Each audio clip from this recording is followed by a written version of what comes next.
Madam, দক্ষিণী সিনেমার প্রিয় অভিনেত্রী রাশমিকা মান্দানা সদ্যই শেষ করেছেন তার বিয়ের সব অনুষ্ঠান, কিন্তু বিয়ের আনন্দের মধ্যেই শুরু হয়েছে নতুন বিতর্ক। বিয়ের প্রীতিভোজের দিন স্বামী বিজয় দেবরাকোন্ডা জানান কয়েকটা দিন তারা চাইছেন লোকচক্ষুর আড়ালে থাকতে, কিন্তু সেই ইচ্ছা পূরণ হলো না। বিয়ের কয়েকদিনের মধ্যেই রশ্মিকার অতীত সম্পর্ক নিয়ে আলোচনা শুরু হয়েছে। 2016 সালে কিরিক পার্টি দিয়ে অভিনয় জগতে পা রাখেন রাশমিকা। সেই ছবির প্রযোজক ছিলেন রক্ষিত শেট্টি, আর তখনই তাদের মধ্যে প্রেমের সম্পর্ক গড়ে ওঠে। 2017 সালে বাগদান, 2018 সালে আলাদা হওয়া।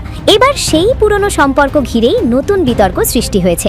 সম্প্রতি ছড়িয়ে পড়া একটি কথোপকথনের রেকর্ডকে বিকৃত বলে দাবি করেছেন রাশমিকা। রাশমিকা জানিয়েছেন, গত 24 ঘন্টায় ছড়িয়ে পড়া রেকর্ডটি ইচ্ছাকৃতভাবে বিকৃতভাবে প্রচার করা হচ্ছে। তিনি আরও বলেন, এই ঘটনায় জড়িতদের বিরুদ্ধে আইনি ব্যবস্থা নেওয়া হবে। রাশমিকা বলেন, এত বছর আমি চুপ করেছিলাম, সব সময় কাজ করেছি, ইতিবাচক বার্তা ছড়িয়ে দিয়েছি, কিন্তু কিছু মানুষ ইচ্ছাকৃতভাবে আক্রমণ করছে, তাই আর চুপ থাকবো না। সম্প্রতি মুম্বাই বিমানবন্দরে রাশমিকাকে দেখা গেছে, কিন্তু সেখানে তিনি মুখ আড়াল করে দ্রুত বেরিয়ে যান।